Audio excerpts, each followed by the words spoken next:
Hello दोस्त, स्वागत है आपका अपना YouTube परिवार गौरव फिजिक्स क्लासेस में। तो आज हम लोग लेकर आए हैं आपके लिए क्लास 12 का फिजिक्स, जो जिसमें से आपका एक एक MVVI क्वेश्चन आपको देखने को मिलेगा। यह जो क्वेश्चन होगा आपको सीधा बोर्ड एग्जाम 2026 में मिलता हुआ जरूर मिलेगा। अब जो आपका जो क्वेश्चन होगा बहुत ही इंपॉर्टेंट क्वेश्चन होगा, आप लोग देखिए कैसा लगता है, लाइक कमेंट कीजिएगा।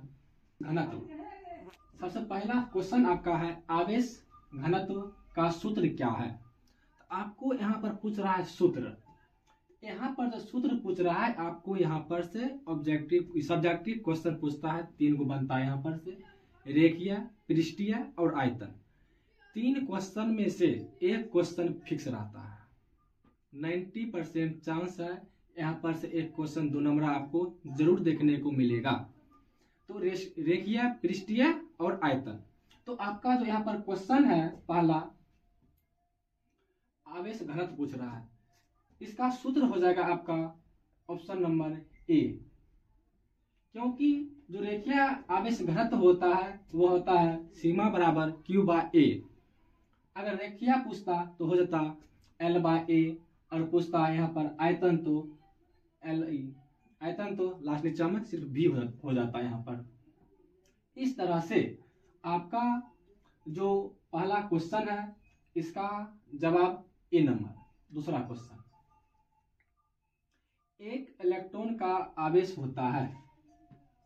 एक इलेक्ट्रॉन का आवेश पूछ रहा आपका क्या, इलेक्ट्रॉन पर आवेश कितना होता है। एक इलेक्ट्रॉन पर आवेश कितना होता है। तो एक इलेक्ट्रॉन पर आवेश आपका हो जाएगा पहला दूसरा क्वेश्चन का ऑप्शन 1.602 गुना 10⁻16 -17 -18 -19। इसका आंसर आपका हो जाएगा ऑप्शन डी। क्या हो जाएगा? Option D. देखिए यहाँ पर आपको बहुत ही सतर्क रहते हुए भी आपको आंसर लगाना है, क्योंकि इस साइड जो दिया है अंक लगभग शायद बराबर ही है। उसके बाद देखिए इधर जो है -16 -17 -18 -19, इसमें आपको ध्यान रखना है -19। 1.602 गुना 10⁻⁻19 कूलाम होता है। आपको याद रखना पड़ेगा एक इलेक्ट्रॉन पर आवेश इतना होता है। ऑप्शन नंबर 3, क्वेश्चन नंबर 3, विद्युत क्षेत्र की SI इकाई है। विद्युत क्षेत्र की SI इकाई पूछ रहा है, तो आपको ये पहले से ही आप लोग जानते होंगे, ये क्लास में हम लोग पढ़ाए हुए हैं पहले से क्वेश्चन। आपका पहला ऑप्शन N/C, N मतलब न्यूटन इंटू कूलम है। ऑप्शन बी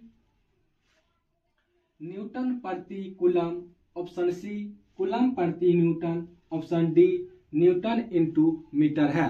तो इस तरह से तीसरा क्वेश्चन का जो जवाब है आप लोग एक तरह से दीजिए। एक बात और कीजिए, जब भी क्वेश्चन हम लोग ऑब्जेक्टिव करवाते हैं, हम या रवि सर करवाते हैं, तो उसमें क्या कीजिए आप लोग 1 से 10 या 1 से 5 तक लिख कर उसमें जो क्वेश्चन आता है क्वेश्चन देखिए और आंसर टिक कीजिए। उससे मिलाइए कि हम लोग को कितना सही हो रहा है, कहाँ पर गलत हो रहा है, उसको आप लोग यहाँ पर देखिए। इससे यह होगा कि आपको जानकारी कितना है, क्या हम लोग कितना तैयारी किए हैं। अभी भी 1 मंथ है, बहुत अच्छा तैयारी अभी भी हो जाएगा, सिर्फ रिविजन करना होता है। आप लोग अच्छे से मेहनत कीजिए, 1 महीना है, बहुत अच्छे से पढ़ाई कीजिए। तो इसका क्वेश्चन क्या था कीजिए, विद्युत क्षेत्र की SI क्या होता है। ऑप्शन ए गलत है, ऊपर कीजिए। ऑप्शन बी इसका सही जवाब होगा। क्या हो जाएगा इसका जवाब? बी, न्यूटन प्रति कूलम इसका जवाब हो जाएगा। इस तरह से आपको याद भी रखना होगा कि कौन क्वेश्चन है, क्वेश्चन पढ़ के उसके बाद ऑप्शन पर ध्यान देना है। क्वेश्चन पढ़िए, ऑप्शन पर ध्यान दीजिए। ये नहीं कि सिर्फ आंसर याद कर ले, नहीं, क्वेश्चन 2-3 बार क्वेश्चन पढ़िए, 2-3 बार आंसर पढ़िए, उसके बाद ही आपको दिमाग ये सब बात एब्जॉर्व कर पाता है। तो आपका चौथा क्वेश्चन, निर्वात की विद्युतशीलता। देखिए विद्युतशीलता जो है इसको सबसे पहले एप्सिलॉन नोट से डिनोट करते हैं। एप्सिलॉन नोट इसको हम लोग बोलते हैं एप्सिलॉन नोट का या एप्सिलॉन जीरो। क्वेश्चन नंबर 4, तो इसमें देखिए पहला ऑप्शन जो आपका है 8.85 गुना 10⁻⁻12। ये क्या है? फेराड प्रति मीटर है। फैराड प्रति मीटर। उसके बाद बी ऑप्शन 8.85 गुना 10⁻⁻11 फैराड प्रति मीटर। ऑप्शन सी 9 गुना 10⁻9 न्यूटन मीटर स्क्वायर प्रति कूलम स्क्वायर। ऑप्शन डी 1.6 गुना 10⁻⁻19 कूलम। तो देखिए, सबसे पहले देखिए विद्युतशीलता जो है इसका मात्रक होता है फैराड प्रति मीटर, और ये तो ऑप्शन आपका होगा नहीं, सी नहीं होगा, डी नहीं होगा। इसका आंसर जो होगा आपका ये आंसर ए हो जाएगा। क्या हो जाएगा ऑप्शन ए, क्योंकि 8.85 गुना 10⁻⁻12 फैराड प्रति मीटर इसका आंसर ही होता है। यहाँ पर मेरे से 11 नहीं होगा। देखिए विद्युतशीलता में रखिएगा याद -12 8.85 गुना 10⁻⁻12 फैराड प्रति मीटर। आप लोग मात्रक भी ध्यान दीजिएगा, और मात्रक चेंज हो जाएगा तो यहाँ पर आपका आंसर भी ऑप्शन भी गलत हो जाएगा। इस तरह से आपका चौथा क्वेश्चन कंप्लीट हुआ। पांचवा क्वेश्चन, तो पांचवा क्वेश्चन है विद्युत फ्लक्स की ऐसा इकाई क्या है। इसमें भी इकाई पूछ रहा है। पहला ऑप्शन है coulomb, option B newton metre square प्रति coulomb, C V/m, D J/c। तो इस तरह से आपका जो विद्युत फ्लक्स का SI मात्रक पूछ रहा है, इसका आंसर हो जाएगा न्यूटन मीटर स्क्वायर प्रति कूलम। इसका आंसर हो जाएगा बी। विद्युत फ्लक्स की SI इकाई हो जाएगा न्यूटन मीटर स्क्वायर प्रति कूलम, रखना है याद। अब क्वेश्चन नंबर 6, कूलम का नियम किस पर आधारित है। कूलम का नियम आप लोग क्लास 10 में पढ़े होंगे कि जब दो आवेशों के बीच जो उसका गुणनफल है और बीच के जो उसका दूरी होगा उसके क्या होगा, व्युत्क्रमानुपाती होता है। बीच के दूरी के वर्ग के व्युत्क्रमानुपाती होता है। तो यहाँ पर आपको यह क्वेश्चन कह रहा है कूलम का नियम किस पर निर्भर करता है। आवेशों के गुणनफल पर निर्भर करता है, बिल्कुल सही बात। दूरी के वर्ग पर निर्भर करता है, बिल्कुल सही बात। माध्यम पर भी करेगा, सही बात। इस तरह से आपका आंसर ये सब सही है, क्योंकि इसका जो होता है दो आवेश Q1 Q2 कर रहा है, दो आवेशों के बीच गुणनफल, और बीच की जो दूरी होगा दूरी के वर्ग मतलब स्क्वायर होता है। वर्ग मतलब स्क्वायर, दूरी के आर मतलब समझना है यहाँ पर दूरी, आर मतलब दूरी, दूरी के वर्ग के बराबर होता है। इस तरह से आपका क्वेश्चन नंबर 6 कंप्लीट हुआ। इसमें सब ऑप्शन याद रखना है। क्वेश्चन नंबर 7, कूलम बल है। कूलम बल का सदिश रूप पूछ रहा है। कूलम बल का सदिश रूप option A F = 1/4 πε0 Q1 Q2/r², और R पर कैप, इसको हम लोग पढ़ते हैं कैप, टोपी है, टोपी जैसा आकार, इसीलिए इसको पढ़ते हैं कैप। उसके बाद बी है जो F = 1/4 πε0 Q1 Q2/r, सी F = Q1 Q2 × R। Option number D दिखाइए, इनमें से कोई, इसका बात ही खत्म कीजिए। ऑप्शन 3 आपको बनाना है, तो इसमें से 3 जो आपका हो जाएगा क्वेश्चन नंबर 7 का आंसर। तो इसमें रखना है याद ऑप्शन ए। ऑप्शन ए ऐसा याद रखना है कि ये क्वेश्चन आपको बार बार एग्जाम में देखने को मिलता है, एग्जाम में देखने को मिलता है। यहाँ तक तो लगभग सभी स्टूडेंट बना देते हैं, 1/4 πε0 Q1 Q2 रहता है। उसके बाद R² भी याद रहता है, लेकिन हम लोग को पूछा कौन चीज, सदिश रूप पूछा है। कौन चीज पूछा है, सदिश रूप पूछा है।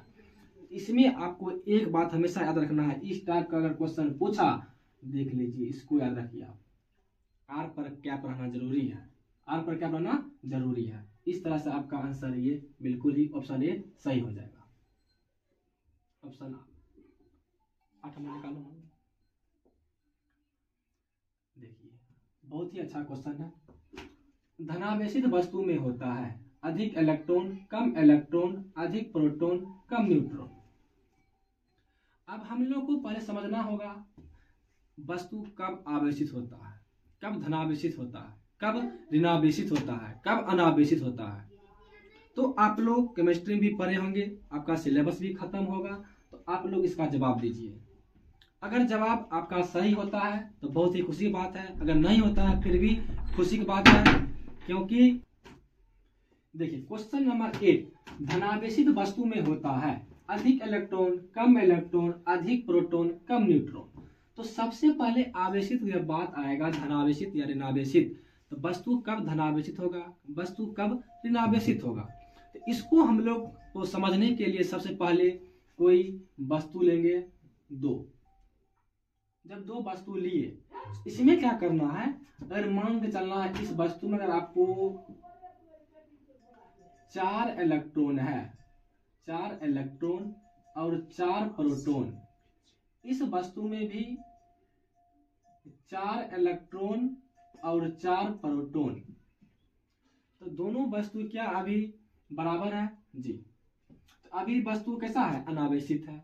अब इसको हमको कैसा करना है, धनावेशित।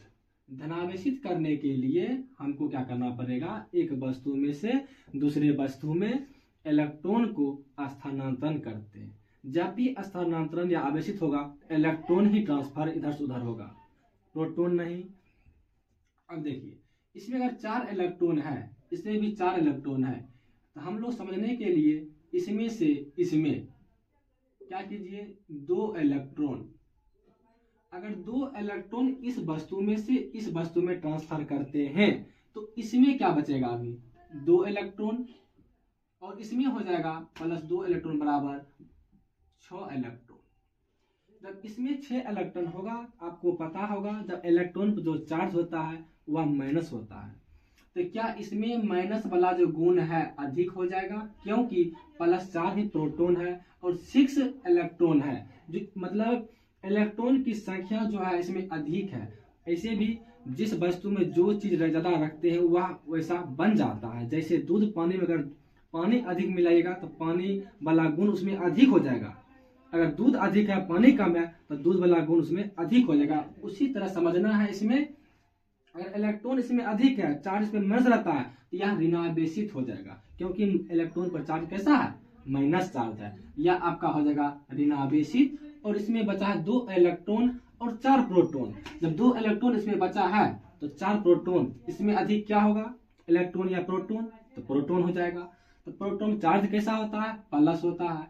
इसी तरह से यह वस्तु कैसा हो गया, धनावेशित। अब आप लोग जवाब दीजिए, तो क्या हो जाएगा, धनावेशित वस्तु में होता है अधिक इलेक्ट्रॉन, कम इलेक्ट्रॉन, अधिक प्रोटॉन, कम न्यूट्रॉन।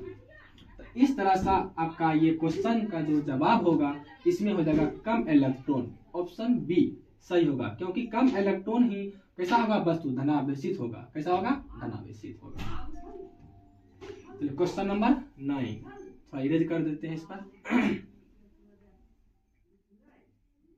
अब देखिए क्वेश्चन 9 1/4 पाई एप्सिलॉन नॉट का मान होता है। ये भी क्वेश्चन आपका बहुत ही इंपॉर्टेंट क्वेश्चन है,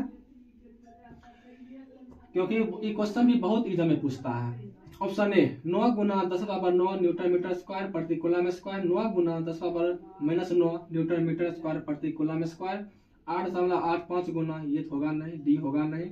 देखिए अब इसमें क्या करना है, ऑप्शन ए या ऑप्शन बी में से कोई होगा। एक बात देखिए, दोनों भी सब चीज देखिए सेम है, सेम है नहीं, इस पर माइनस नहीं है, इस पर माइनस है। तो 1/4 पाई एप्सिलॉन नॉट का जो मान होता है वह होता है 9 × 10⁻9 न्यूटन मीटर स्क्वायर प्रति कूलम स्क्वायर। इसे पढ़ना है। इस तरह से आपका आंसर ये सही हो जाएगा, ऑप्शन ए, क्योंकि ये क्वेश्चन बहुत बार पूछता है, आप लोग याद करिए।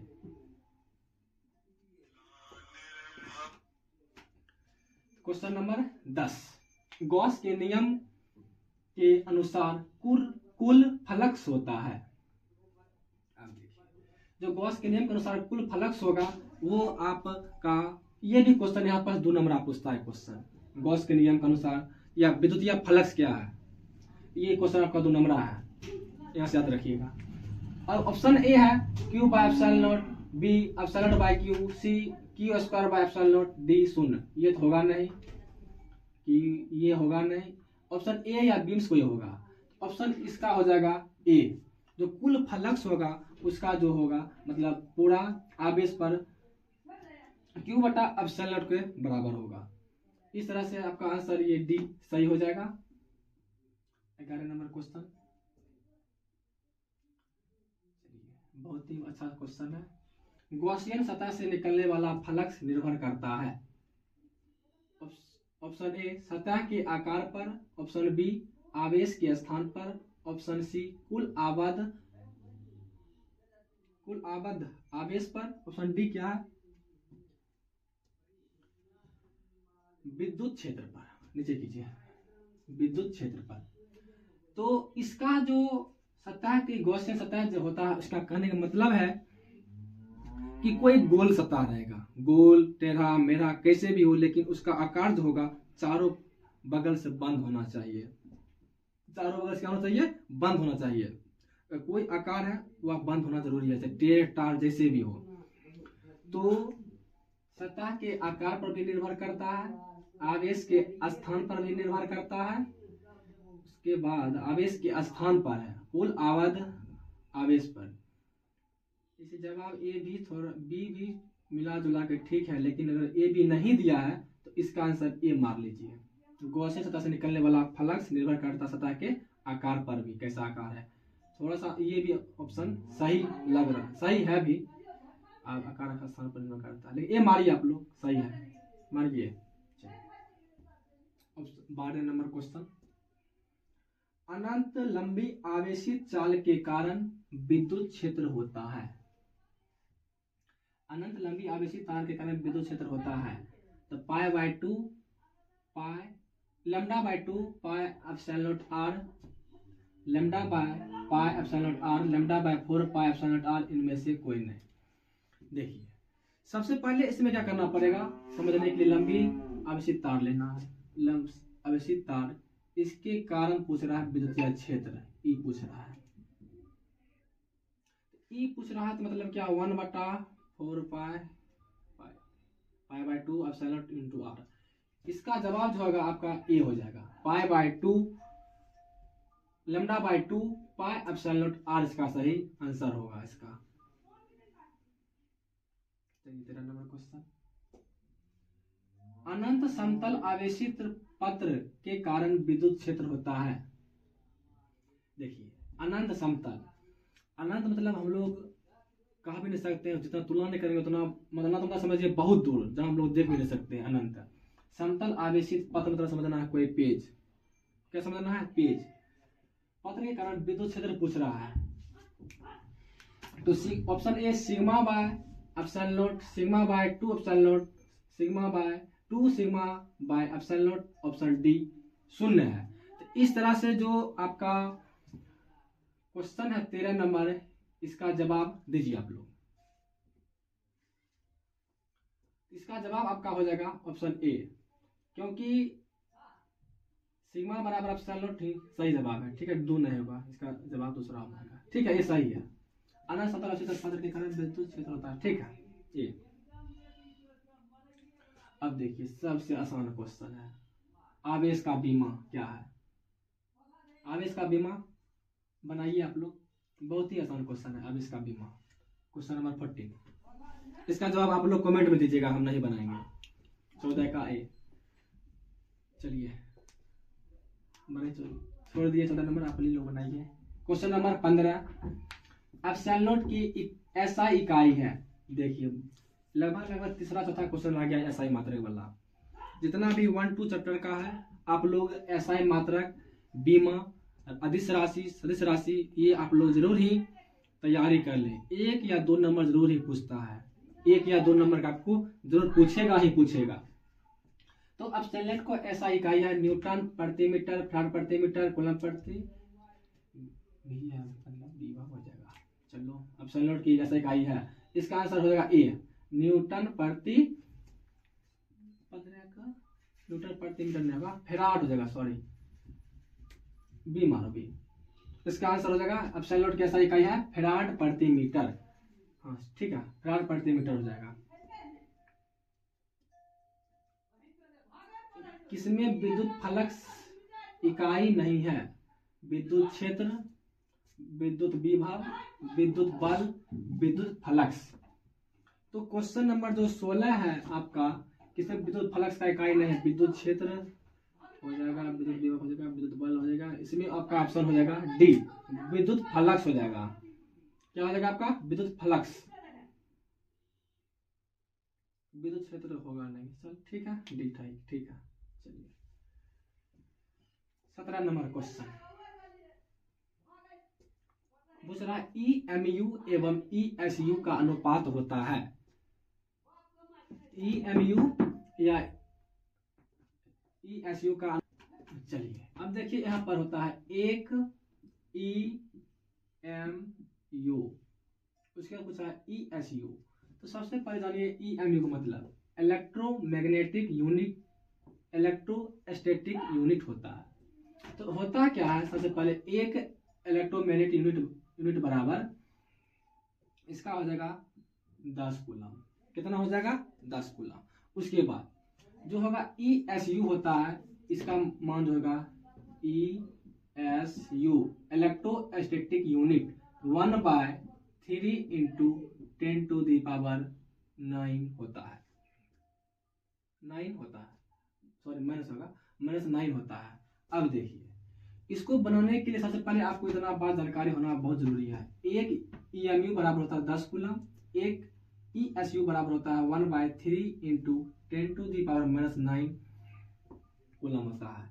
तो अब देखिए ऑप्शन ए 3 गुना 10⁻10, बी 1/4.2, 4.8 गुना 10⁻10, डी 10⁻7।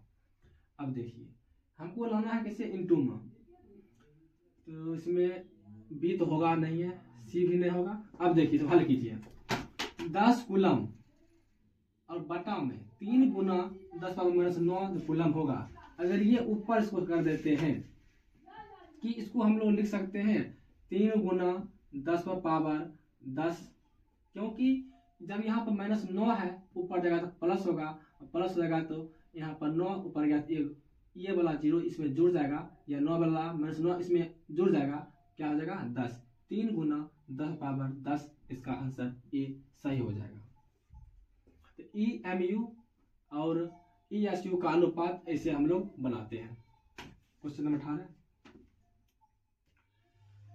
बिंदु आवेश के कारण विद्युत क्षेत्र E और दूरी R पर निर्भर करता है। Option A R, option B 1/r, option C 1/r², option D 1/r³। देखिए किसी बिंदु का पूछ रहा कौन चीज, विद्युत क्षेत्र। जब विद्युत क्षेत्र आपको पूछ रहा है बिंदु आवेश कारण, तो देखिए मतलब पूछ रहा है कि किसी बिंदु पर पूछ रहा है, किसी बिंदु पर, तो आपका ऑप्शन नंबर से 18 नंबर ना, 18 का सी एडिट कर लेना, 18 कट जाएगा।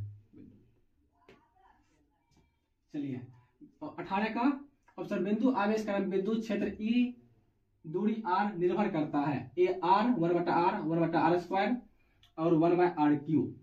तो इस तरह से जो आपका आंसर होगा 1/r² विद्युत क्षेत्र दूरी पर निर्भर करता है। देखिए जब भी दो आवेश रहता है तो आवेशों के गुणनफल अब बीच के दूरी के कौन सी होगा, वर्ग के, बीच की दूरी के वर्ग हो जाएगा। यहाँ 1/r² हो जाएगा। 18 का आंसर सी। अगला क्वेश्चन, विद्युत द्विध्रुव के कारण विद्युत क्षेत्र E दूरी R पर निर्भर करता है। तो विद्युत द्विध्रुव के कारण पूछ रहा है, विद्युत द्विध्रुव के कारण,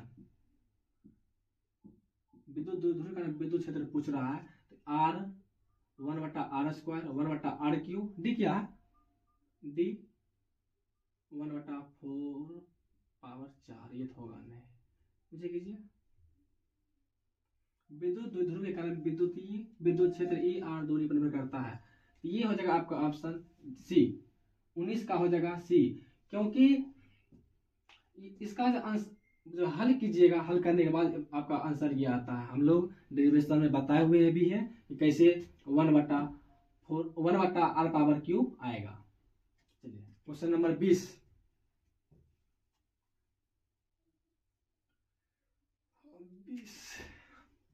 चलिए अनंत लंबाई के आवेशित बेलनाकार चालक तार के कारण विद्युत क्षेत्र E दूरी R निर्भर करता है। ऑप्शन ए E समानुपाती 1/r, बी E समानुपाती 1/r², E समानुपाती 1/r3, समानुपाती व्युत्क्रमानुपाती हो जाएगा। यहाँ पर E समानुपाती R है, देखिए व्युत्क्रमानुपाती तीनों में। इसका मतलब हुआ E व्युत्क्रमानुपाती 1/r, option A. Option B हो जाएगा E व्युत्क्रमानुपाती 1/r²। तो देखिए सबसे पहले आप समझिए यहाँ समानुपाती और व्युत्क्रमानुपाती में रिलेशन क्या है। ऑप्शन क्वेश्चन नंबर डी में इसका मतलब हुआ अगर विद्युत क्षेत्र बढ़ रहा है, दूरी घट रहा है, और दूरी बढ़ाएंगे तो विद्युत क्षेत्र घट जाएगा। मतलब हमेशा अपोजिट, एक को बढ़ाएंगे, एक ई बढ़ाएगा तो ई घटेगा, ई घटेगा तो ई बढ़ेगा, ई बढ़ेगा तो ई बढ़ेगा, ई बढ़ेगा तो ई बढ़ेगा। फिर से सुनिए, यहाँ पे जो रिलेशन होता है इसमें व्युत्क्रमानुपाती में, अगर ये बढ़ेगा तो ये घटेगा, ये घटेगा तो ये बढ़ेगा, ये बढ़ेगा तो ये बढ़ेगा, ये बढ़ेगा तो ये बढ़ेगा। हमेशा ये दोनों जो होता है ये और ये हमेशा अपोजिट, अगर एक बढ़ेगा तो एक घटेगा, एक घटेगा तो एक बढ़ेगा। तो इस तरह से जो आपका आंसर हो जाएगा ई व्युत्क्रमानुपाती 1/r, 20 का ए आंसर हो जाएगा। चलिए 21,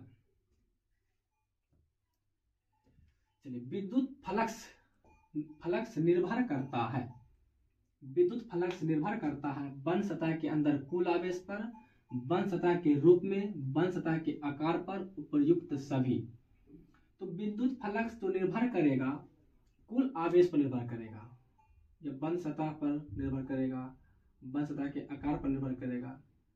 इसका आंसर डी होगा। बंद करो वीडियो। नंबर 21, विद्युत फ्लक्स निर्भर करता है बंद सतह के अंदर कुल आवेश पर, बंद सतह के रूप में, बंद सतह के आकार पर, उपयुक्त सभी। तो इसका जो होगा जवाब, विद्युत फ्लक्स जब भी निर्भर करेगा तो कुल आवेश, मतलब सतह जब भी होगा तो बंद होगा। सतह कैसा होना चाहिए? बंद, चाहे कैसे भी आकार उसका कैसे भी हो, लेकिन होना चाहिए कैसा? बंद होना चाहिए। तो बंद सतह के अंदर क्या चीज, मतलब कुल आवेश पर, इसके अंदर जो आवेश रहेगा इसी पर निर्भर करेगा, कुल आवेश पर निर्भर करता है, लेकिन बंद सतह होना जरूरी है। चलिए इस तरह से आपका आंसर आपका हो जाएगा ए, 21 का ए। चलिए क्वेश्चन नंबर 22, एक कूलम आवेश बराबर होता है ए 3 × 10⁻9 ESU electrostatic unit, B 9 × 10⁻9 ESU 8.85 × 10⁻12, या डी कोई नहीं। तो हो जाएगा 22 का आपका आंसर 9 वाला नहीं है, 10 उल्टा आए थे उसमें से, एक कॉलम बराबर होता है, इसमें हो जाएगा ए 3 × 10⁻9 स्टेट इलेक्ट्रोस्टैटिक यूनिट हो जाएगा। क्या हो जाएगा? Electrostatic unit. आपका आंसर ए, 22 का ए। चलिए कूलम बल, इसको आप रख लीजिए VVI क्वेश्चन। कूलम बल बहुत बार पूछा है। कूलम बल है केंद्रीय बल है, विद्युतीय बल है, ए तथा बी दोनों, डी के हम भी है, इनमें से कोई नहीं है। कूलम बल है, इसका आंसर आपका सी हो जाएगा, क्योंकि ये परिभाषिक टाइप क्वेश्चन है। कूलम बल जब भी होगा आपका दोनों बल में, केंद्रीय बल और विद्युतीय बल। कूलम मतलब दो आवेश के बीच हमेशा ही बल लगता है, जब भी लगेगा दोनों केंद्र के बीच ही बल लगता है, जब भी लगेगा तो।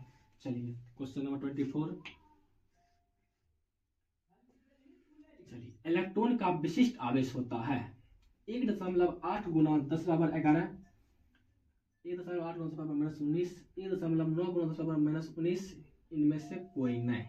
-19, -19, 1.8, 1.9 नहीं।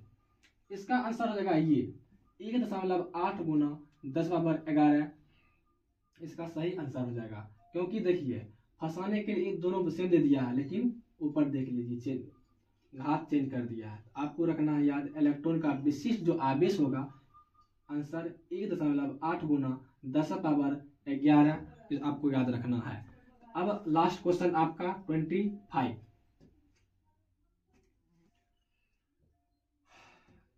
एक स्टेट कूलम बराबर होता है 3 गुना 10⁻9 कूलम, 3 गुना 10⁻−9 कूलम, 1/3 इंटू 10⁻9 कूलम, 1/3 गुना 10⁻−9 कूलम। तो इस तरह से आपका जो 25वां क्वेश्चन का जो लास्ट है इसमें हो जाएगा। देखिए ये दोनों तो होगा ही नहीं, बटा में है, इसमें 9 है, इसमें -9 है। इस तरह से आपका आंसर रखना आपको याद, -9 वाला। एक स्टेट कूलम बराबर होगा 1/3 इंटू 10⁻⁻9 कूलम, इसका सही जवाब होगा। अब इससे आगे आपका कल क्लास होगा। अगर आप कहीं पर भी नहीं समझते हैं उसको भी आप कमेंट कीजिए, ये क्वेश्चन नहीं समझे, या कोशिश कीजिए वीडियो थोड़ा सा बैक कर आगे फिर से समझे। अगर उससे भी नहीं होगा तो कमेंट कीजिएगा, हम लोग और कोशिश करेंगे अच्छे से अच्छे तरीका समझाने के लिए। अगर नहीं समझते हैं तो आप लोग अच्छा लगेगा तो लाइक शेयर कमेंट जरूर कीजिएगा। अब एक बात और, इस चैनल पर जब आए हैं निश्चित ही आपको सफलता हाथ लगेगी। जो 2026 बोर्ड एग्जाम के मद्देनजर से हम लोग भी कोशिश करेंगे कि आपका बेस्ट क्वेश्चन कराया जाए, जिससे आपको अधिक सफलता मिले। क्योंकि अब समय जो कम है, जो पढ़ लिए हैं वही पढ़िए, बार बार रिविजन कीजिए। अब उतना समय नहीं है कि आप नया चीज को पढ़ सकते हैं। जो चीज पढ़ाई हो गया है, अब 1 महीना बचा है बहुत मुश्किल से, उसको आप एक एक समय को, एक एक सेकेंड, एक एक मिनट, एक एक घंटा को आप पढ़ने में ही लगाइए। भले कोई काम हो या ना हो, फर्स्ट प्रायोरिटी दीजिए आप अपने पढ़ाई पर। क्योंकि आप जो 2 साल मेहनत किए हैं वो ही आपके सिर्फ 1 महीने के अंदर अगर आप उसमें अच्छे से मेहनत करते हैं जरूर ही आपको सफलता हाथ लगेगी। इस तरह से हमारा क्लास समाप्त हुआ। हम यहीं पे मिलते हैं हमारे चैनल गौरव फिजिक्स क्लासेस में कल इसी टाइम पर।